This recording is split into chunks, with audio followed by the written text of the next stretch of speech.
조갑제 TV 시청자 여러분 안녕하십니까? 2022년 2월 28일 겨울의 마지막 날입니다. 지금 이 순간 세계의 자유민들이 가슴을 졸이며 지켜보는 곳이 우크라이나 키예프입니다. 압도적인 러시아 정규군을 상대로 불리한 싸움을 하고 있는데 그 선두에 서 있는 사람이 볼로디미르 젤렌스키 대통령입니다. 이분이 배우 출신이니까 아주 근사한 말을 하면서 국민들의 마음을 사로잡고 또 SNS 방송을 통해서 세계인들의 가슴을 뒤흔들고 있습니다. 그런데 한국에 있는 이재명이라는 사람이 이 젤렌스키를 조롱을 했습니다. 초보 정치인이 푸틴을 자극을 해가지고 전쟁을 불러들였다, 이런 이야기를 했다가 지금 국내적 수치에 머물지 않고 국제적 망신을 당하고 있습니다. 젤렌스키는 지금 독재와 맞서는 세계 자유민의 중심 인물이 되었습니다. 키예프의 영웅입니다. 일생일대의 연기를 하고 있습니다. 이거는 실련입니다. 그런데 한국의 이재명 후보가 이 젤렌스키를 모욕한 그 죄값이라고 할까요? 대가는 아마 낙선으로 치러질 가능성이 매우 농후하다고 저는 믿습니다. 그런데 이 연설이, 젤렌스키의 연설을 통역하다가 독일에서는 통역사고 하도 감동을 해가지고 울어가지고 방송이 중단됐다는 이야기도 있습니다. 그런데 실제로 역사를 바꾸고 있습니다. 그 장면을 지금 제가 소개해 드리려고 하는데, 지난 주말 EU 집행부가 있는 브뤼셀에서 EU 정상회의가 열렸습니다. 여기서 젤렌스키 우크라이나 대통령이 키예프에서 전투를 지휘하는 그 현장에서 영상을 만들어 가지고 이 회의장으로 보냈습니다. 그래서 회의장에서 그 연설이 중계가 되었어요. 이 연설이 거기 모여있던 유럽의 정상들을 그 마음을 움직여 가지고 러시아에 대한 강력한 제재와 우크라이나에 대한 신속한 군사 원조가 바로 그 자리에서 통과되었다는 겁니다. 그러니까 코미디언 출신인 젤렌스키는 그 말솜씨와 연기력으로 세계의 영웅을 실현하고 있는 셈입니다. 젤렌스키의 연설을 들은 정상들은 그 자리에서 눈물을 흘리기도 했다고 합니다. 특히 올라프 숄츠 독일 수상이 그동안의 온건론에서 강경론으로 본 것이 회의 분위기를 바꿨습니다. 이제 독일이 앞장서 가지고 우크라이나에 대한 무기 지원, 러시아에 대한 제재에 지금 앞장서고 있습니다. 그리고 군사비도 상당히 늘리겠다고 합니다. 이 독일이 강력해지면은 러시아가 꼼짝을 못하게 됩니다. 러시아가 괜히 잠자고 있는 지금 사자를 깨운 격입니다. 젤렌스키는 이 영상 연설에서 영어로 이렇게 이야기했습니다. Look, we are here dying for European ideals. 보세요, 우리는 지금 유럽의 이상을 위해 죽어가고 있습니다. 라고 호소를 했다고 합니다.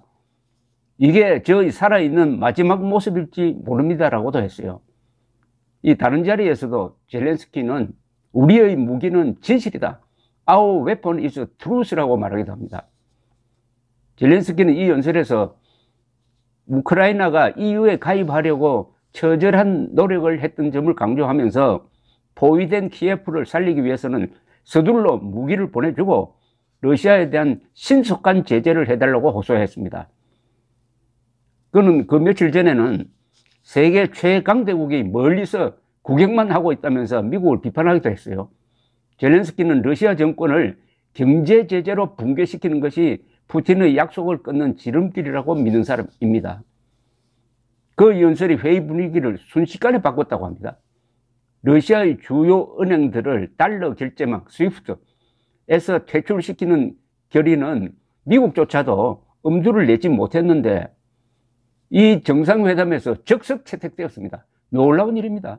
이건 이 조치는 완전히 러시아 경제를 아주 망가뜨릴 겁니다. 여기에는 일본도 동참하기로 했습니다. 푸틴과 그의 친구 기업인들에 대한 해외 자금 추적과 동결, 러시아 중앙은행이 해외에서 국채를 팔지 못하게 하는 제재, 그리고 유럽에서 경제력이 가장 큰 독일의 적극적 군사 지원 약속이 이 연설로 해서 적석해서 이루어졌다는 겁니다. 역사를 움직인 연설 아니겠습니까? 러시아 항공사는 앞으로 유럽의 영공을 이용할 수 없게 되었습니다. FIFA도 2018년 월드컵 주최국인 러시아에 대하여 앞으로 국가대표팀으로는 출전할 수 없다 라고 했는데, 다른 유럽 국가들은 거의 전부가 앞으로 러시아의 스포츠팀과의 경기를 다 금지할 예정으로 있습니다. 이렇게 되니까 벌써 러시아의 루블화는 그 가치가 곤두박질 치고 있고, 은행 자동 인출 러시가 지금 이어지고 있습니다. 그러니까 푸틴은 난데없이 어제 핵무기 준비 태세를 강화하는 명령을 내렸는데, 지금 누가 핵전쟁 하려고 합니까?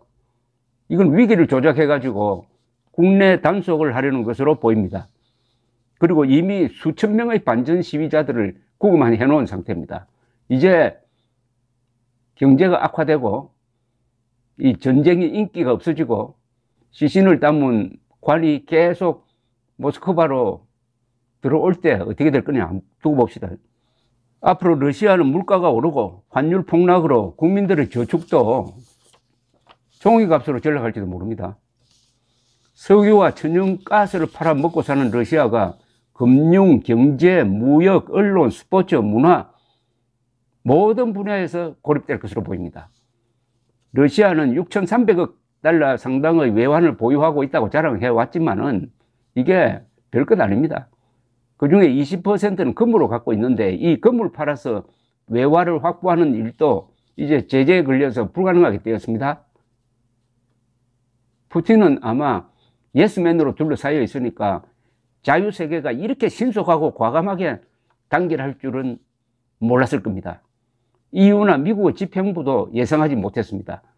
우크라이나 국민들이 젤렌스키의 지도하에 영웅적으로 저항하는 모습이 텔레비전, 유튜브, 휴대전화 등을 통해 실시간으로 중계가 되니 세계 여론이 바뀌고 여론에 민감할 수밖에 없는 정치인들이 움직이게 된 겁니다.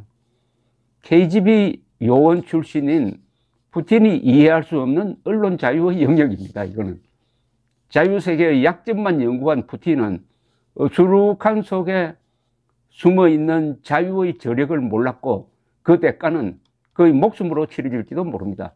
이재명도 언론 자유 속에 숨어있는 저력을 아마 이번 선거를 통해서 뼈저리게 느끼게 될 것입니다. Our weapon is truth. 문재명의 거짓 선동에 대해서 그래도 Our weapon is truth.